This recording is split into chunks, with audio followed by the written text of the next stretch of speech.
Le chapitre 12 indiquait le moyen positif par lequel le peuple devra se préserver des faux cultes. Au chapitre 13, Dieu appelle le peuple à réprimer lui-même toute tentative qui pourrait être faite d'introduire dans son sein le culte d'autres dieux. 3 genres de séduction, ayant chacun leur puissance particulière, sont énumérés. Le premier, versets 1 à 5, est celui d'un homme qui se présente comme parlant de la part de Dieu. Le second, versets 6 à 11, est celui qui se produit dans l'intimité de la famille et avec l'attrait des plus chères affections. Le troisième, versets 12 à 18, s'appuie sur l'autorité du nombre. Dans les 3 cas, l'Israélite pieux doit savoir résister, au nom de l'article fondamental de sa religion, il doit même prendre l'initiative de la destruction immédiate du ou des coupables. Verset 1. Un prophète ou un songeur. Vrai ou fausse, la prophétie se produisait soit sous la forme d'un discours animé d'un souffle puissant, soit comme le récit d'une vision nocturne ayant un sens prophétique. Un signe, un fait naturel annoncé à l'avance. Un prodige, un fait ayant le caractère réel ou faux d'un phénomène surnaturel. Verset 2. Le signe prédit peut se réaliser ou le prodige accompli rester inexplicable, sans que ce soit une preuve de l'origine divine de la prophétie ou du songe. Israël, qui avait un goût naturel pour ce genre de manifestation divine, 1 Corinthiens 1.22, devait apprendre à s'en méfier et se rappeler que de tels faits doivent être envisagés comme des pièges, toutes les fois qu'ils sont accompagnés d'un enseignement en désaccord avec les principes élémentaires de la conscience ou de la révélation. Le témoignage de la loi, que contredit l'imposteur, doit l'emporter sur le témoignage même des yeux. Verset 3. Si un tel cas vient à se présenter, on doit se dire que c'est une épreuve, que Dieu permet pour donner à la fidélité de son peuple l'occasion de se manifester. Verset 5. Mourra. Poussé à l'idolâtrie, c'est en Israël, où Dieu est en même temps le souverain, le crime de haute trahison. Et tu ôteras le mal.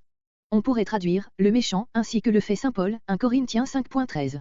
Mais comme cette traduction ne pourrait être conservée dans tous les cas où se trouve cette expression, Deutéronome 22.21, Deutéronome 22.24, le terme plus général de mal doit être préféré. Dans l'Église, cette parole ne doit se réaliser que par des moyens spirituels. Verset 6.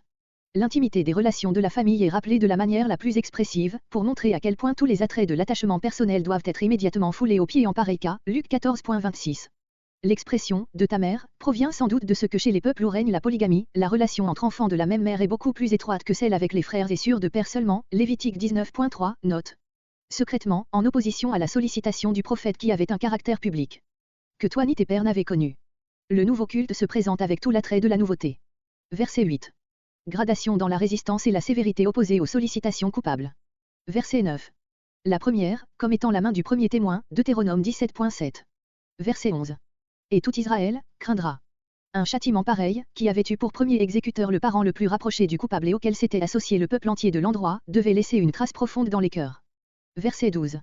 Verset 12 à 19. Le troisième cas est le plus grave, une population tout entière se laisse entraîner par un parti d'impies. Verset 13. Des gens pervers, littéralement, des hommes fils de Bélial. Ce dernier mot signifie « ce qui ne profite pas, ce qui ne vaut rien ». C'est ainsi que le mot de Bélial a fini par désigner chez les Juifs, Satan lui-même, 2 Corinthiens 6.15. Tu feras une enquête. L'accumulation des verbes indique le soin minutieux avec lequel l'enquête se fera. Le crime une fois constaté, il devra être puni avec la dernière rigueur, sans égard pour le nombre, la loi fondamentale de la théocratie a été violée. Verset 15. Interdit. Voir Lévitique 27.21, note. Le jugement d'interdit est même ici plus sévère qu'il ne le fut pour les villes de Canaan prises par Israël, à l'exception de Jéricho, Josué 8.2, Josué 8.27. Verset 17. La moindre tolérance serait envisagée par Dieu comme une connivence avec le péché commis et attirerait sur le peuple tout entier, devenu complice, la malédiction de l'interdit. Rien ne s'attachera à ta main.